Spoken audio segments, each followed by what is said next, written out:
Bonjour à tous, bienvenue sur la chaîne C'est Globation. Donc suite de la boîte aux questions. Donc on va commencer par Clément Delair. Comment déterminer sa fatigue grâce au capteur de puissance?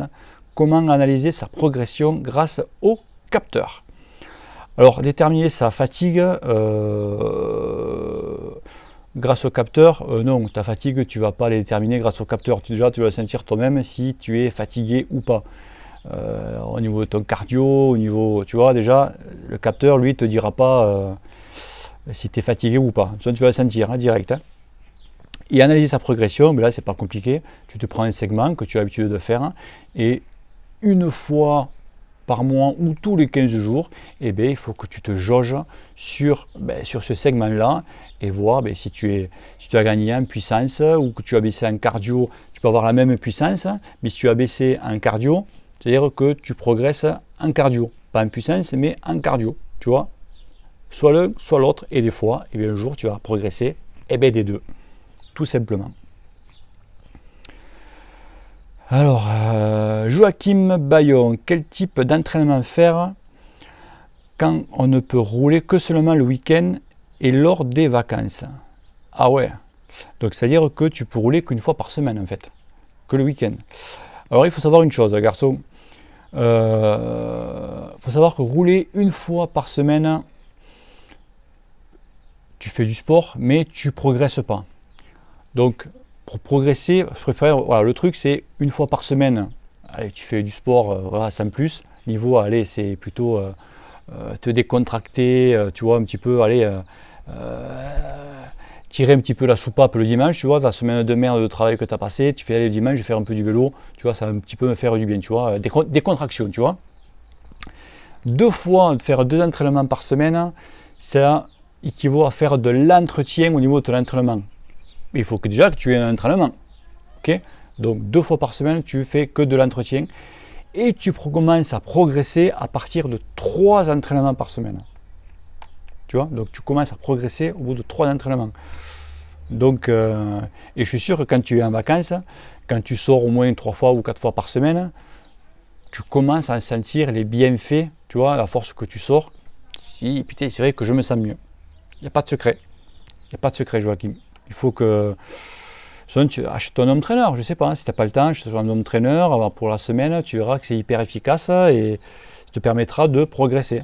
Mais malheureusement, sortir qu'une fois par semaine, tu ne peux pas faire grand-chose, malheureusement.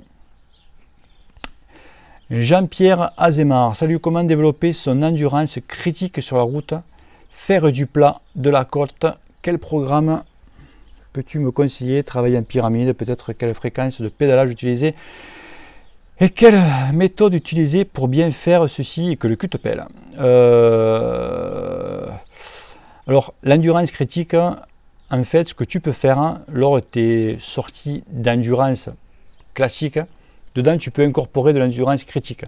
C'est-à-dire qu'au moins pendant 10 minutes, il faut que tu te mettes à 90% de ta FC max. C'est dur, justement critique, 90% pendant 10 minutes. Après, tu peux te faire 10 minutes de récup ou un quart de récup et tu repars pour 10 minutes. Et là, tu vas vraiment t'entraîner pour faire, c'est vrai que quand tu fais une cyclo, quand tu fais une course, malheureusement, on le sait tous, on est plus ou moins tous, chaque fois, on est au seuil, quoi. On est pratiquement à bloc tout le temps, tu vois. Et ça va te permettre justement à aller beaucoup plus loin dans ton effort. Donc voilà, tu peux faire, voilà, ou travail pyramidal. Alors l'Akhenaton, la vidéo que j'ai sur la chaîne, est très bien pour faire son endurance critique.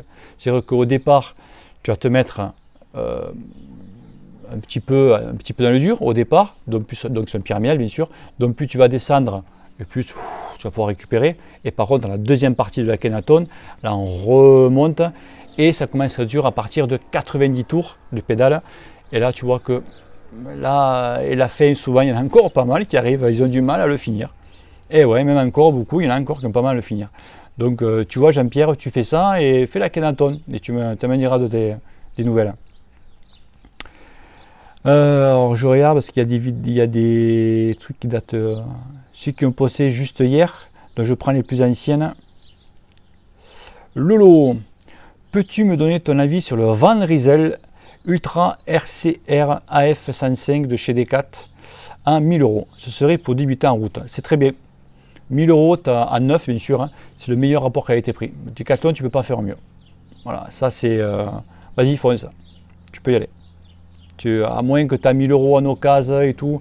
Mais bon, là, pour 1000 €, tu as un truc tout neuf, tu t'emmerdes pas. Non, non, c'est très beau. Je te conseille. Vas-y, fonce. Alors, Shiba Dumont, peux-tu parler des évolutions pour les jeunes qui ont 15 ans et qui n'ont pas fini de grandir? Alors là, je reviens un petit peu sur la même, je crois que j'ai donné la réponse sur la vidéo précédente. À 15 ans, oui, c'est vrai que tu n'as pas fini de grandir, tes muscles, tes tendons, tout ça, ça n'a pas fini de grandir, de progresser. Le problème justement des jeunes, quand ils sont dans les écoles de cyclisme, c'est qu'on leur fait faire pas mal de force. Et le problème, c'est que tu te grilles, quoi. Alors moi, un conseil, tu te grilles, tu auras des résultats. Hein, c'est sûr que tu auras des résultats. Mais le problème, c'est que quand tu auras 35, 48 piges, tu risques d'avoir des séquelles parce qu'il y a 15 ans, tu as forcé, excusez-moi le mot, comme un enculé. On t'a fait forcer et tu es fracassé, quoi. Mais ça, tu retrouveras les méfaits pratiquement 30 ans plus tard, tu vois. Donc pour toi, le truc que tu peux travailler, c'est beaucoup de l'endurance, tu fais beaucoup de PMA et du seuil. Tu es jeune, tu as le cœur qu'il faut, là, fixe-toi là-dessus. Automatiquement, comme tu vas faire des hautes intensités, tu vas pratiquer un petit peu de la force. Et le truc, ton atout, quand tu es jeune, ton atout, c'est que aller plus loin dans ton effort. Tu vois ce que je veux dire? C'est-à-dire que peut-être qu'un mec qui débute en vélo, au bout d'une heure, il explose.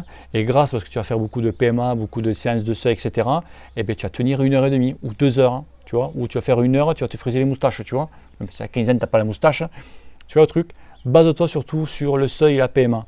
Et automatiquement, de toute façon, la force, la puissance, ça arrivera tout seul. Si tu roules beaucoup, tu en fais toujours un petit peu. Tu vois. Mais surtout, ne fais pas le travail de force. N'en fais pas. Ça, c'est un truc, les mecs qui se pètent, quoi. Sylvain.63. Alors, je sais pas ce que c'est, bon bref. Salut, selon toi, quel type de petit déjeuner ou un cas dans la matinée pour un départ de course à 13 h? Que manger idéalement la veille? Ça a été beaucoup, c'est beaucoup le truc de tout le monde, ça. Et quoi bouffer? Alors la veille, bien sûr, pâtes. Alors ce que tu peux te faire bon, des pâtes blanches ou bref. Al dente les pâtes, attention, hein. Pas fondante, d'accord? Parce que fondante, tu passes en sucre rapide. Donc al dente, ok. Donc c'est pas sucre lent, donc pâte, jambon blanc, ok. Du jambon, tu peux te faire un bon petit pas de plate avec du jambon et un petit peu de parmesan dessus. Tu vois, léger, manière de donner un petit peu de goût. Voilà, ça la veille. Tu peux même faire beaucoup de pâtes 3 jours avant, de faire manière d'avoir des réserves, d'accord, en glucides. C'est pas, tu peux faire ça, bon c'est vrai que c'est pas évident, hein, bouffer que des pâtes, bon, du sucre lent, manger beaucoup, pareil, prendre beaucoup de protéines. Et le petit déj, alors moi le petit déj maintenant je me fais plus chier. Le petit déj, je prends un gâteau du sport, chez Decathlon, tu vois, c'est plus genre de petits cakes là, c'est très bien, ça fait très bien le taf, tu vois. Tu peux manger ça, je crois, c'est 2 heures avant, voire même 1h30 avant, tu peux manger ça. Ça coûte que dalle, hein. Tu prends ça et ça, ce chocolat, avec des pépites de chocolat, c'est nickel. Bon, je te dis, la veille, pâte avec du jambon, un petit peu de parmesan, tu prends ça, et le lendemain, petit gâteau de sport là, next, et ça t'ira très bien. Essaye-le avant ça, hein, ne le fais pas le jour de la course, hein, les tests, surtout le gâteau de sport, hein, tu le fais un petit peu avant. Ok fils, allez on remonte. Fifido, salut Bruno, super cette boîte de questions. J'aimerais savoir comment faire les étirements spécial cyclisme, quand et la durée. 2 avis divergent. Eh oui. Faire l'étirement après la sortie. Alors, ouais, ok. Alors, le problème, je l'avais fait une vidéo là-dessus justement. Donc, faire l'étirement après ta séance de vélo. Alors, il y a les deux écoles. Il y a les pour, il y a les contre. Alors, moi, les étirements, je te le dis franchement, je les fais 4 heures, voire 5 heures, par exemple, je roule le matin et je fais les étirements vers les 5-6 heures après-midi, tu vois, le soir pratiquement. Pourquoi moins? Ton muscle, tout ça, tout s'est bien reposé, tu t'es bien réhydraté, tu vois, tout est là, tu tires un petit peu, tu tires pas comme malade, hein.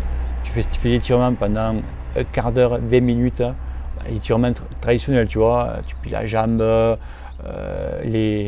s'appelle les ischio, ah merde, j'ai perdu le mot.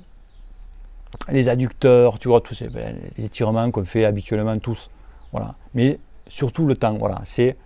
Moi je le fais 4-5 heures après. Le problème, les mecs qui le font juste après la sortie vélo, c'est que quand ton muscle est chaud, tu as mis plein la gueule toute la matinée, et toi tu arrives derrière, tu tires, hein. Même si tu tires pas fort, mais tu tires. Hein. Et peut-être un jour à la longue, eh ben, tu vas tirer, et ben, tu vas pas tirer longtemps parce que tu vas te faire, tu vas faire un bon petit claquage. Donc, pour moi, je te conseille 3-4 heures après. Voilà. Mais ça, ouais, comme tu dis, il y a les deux écoles. Il y a les pour et les contre. 3-4 heures après, et puis ça sera très bien. Ou alors, essaye-le. Mais moi, je fais 3-4 heures après. Des fois même, quand j'ai fait vraiment des grosses sorties, je m'étire même pas le jour même. Je m'étire le lendemain matin. Tu le sens que tu as encore du purin dans les jambes. Le lendemain matin, et tu peux être sûr que 1 heure après, tu n'as plus rien. Ben, tu vois un peu le truc. Donc, tac, hop, supprimer. Ensuite, A-Face Osnola. Salut, tes conseils sur la routine d'entraînement lorsqu'on a souvent 2 courses qui enchaînent 7 jours d'intervalle. Alors, quand tu as 2 courses, 2 week-ends d'affilée, donc le lendemain, récup, ok, tu sors 1 heure, 1 heure et demie, moulinette, pas dépasser 70-75% de ta FC max, tu roules tranquillou. Tu vois. Après, mardi, repos, mercredi, tu te refais une séance ça s'appelle. Je n'arrive pas à trouver les mots. D'endurance, peut-être j'ai fait, peut-être. Une petite séance d'endurance, 2 heures, pas plus. Attention, il ne faut pas trop faire de trucs. Ça, le mercredi. Le vendredi, tu peux te faire une petite. Bon, je dis bien, tu peux te faire une petite séance de style de PMA ou de seuil. Mais vraiment, si tu as l'habitude de faire, je sais pas moi, 1 heure de PMA ou de seuil, tu fais pas 1 heure, tu fais 30 minutes. Tu vois. Le samedi, soit tu fais rien du tout, ou tu fais la fameuse petite séance de déblocage. Mais ça, c'est à voir. Il y en a qui le font, il y en a qui ne le font pas. Ok, garçon. Donc, je répète, lundi, récup, 70-75%, tu sors, tu te récupes. Mercredi, endurance. Vendredi ou jeudi, c'est toi qui vois, hein, si t'es un genou, si t'es fort. Hop, une petite séance de PMA ou de seuil, mais moitié moins que tu fais d'habitude. Et le samedi, soit tu fais rien, soit tu fais une petite séance de blocage, d'1 heure. Et tu garderas le rythme. Allez, on monte. Il n'y a pas plus de jours, un jour, 2 jours, un jour, on passe à il reste 2 jours. Pierre Guy Graziani, je le connais lui. Lui, je le connais, lui c'est le Corse lui. Et piou, et voilà. Ouais, le Corse, voilà le Corse. Est-ce que tu pourrais nous parler de la récupération active, plus particulièrement sur home trainer? Comment se caler la fréquence cardiaque watts? Alors, je vais plus parler de la fréquence cardiaque, parce que les watts, c'est vraiment un truc à chacun. Je sais pas. Et ensuite, les prolongateurs, pas les prolongateurs. Les prolongateurs, c'est plutôt pour contre la montre. Pour le prolongateur, moi, je ne connais rien, prolongateur. Donc, surtout la récup active. La récup active sur home trainer, en fait, tu te cales. Il faut que tu sois entre 90 et 100 tours de pédale, donc petit plateau. Et il faut que ton cœur soit aux alentours de 70 à 75% de ta FC max. Tout simplement. Et ça, tu fais ça 20 minutes, 30 minutes. Voilà, pas plus. Pas plus, pas moins. Tu vois, mais surtout pas faire monter ton cardio. Voilà, tout simplement. C'est tout. Ok, garçon.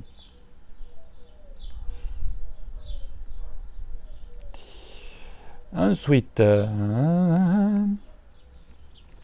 Cyril Papillon, salut, que me conseillerais-tu comme pneumatique pour faire le Paris-Roubaix, sachant que je peux être un pneu ou tubeless? Merci pour ta réponse. Alors Cyril, les pneus, Alors, si tu veux faire un temps, d'accord, si tu veux faire vraiment, tu veux faire une bonne perf, moi je te conseille le 25, mais le 25 à une certaine vitesse. Il faut penser que plus tu vas vite sur des galets ou des cailloux, et plus tu survoles tous ces cailloux. Si tu t'en fous, c'est juste une manière de faire, voilà, de faire le Paris-Roubaix, 28. Ouais. 28 et en tubeless. Voilà, parce que tu vas gagner du confort. Si après tu veux faire un petit peu des deux, tu vois, avoir du confort et faire une petite perf, 28 est le mieux. Après le tubeless, tu vas gagner en confort, mais tu vas peut-être perdre un petit peu en rendement. Alors tu fais du 28 à pneus. Voilà, mais ça c'est... Si tu peux mettre du 28, mets du 28. Voilà, si tu peux les mettre sur ton parce que attends, les cadres n'acceptent pas tous du 28 non plus.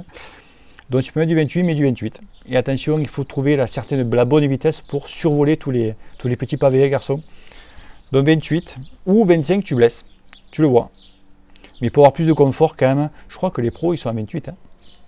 Donc ouais, mets du 28. Allez, 28.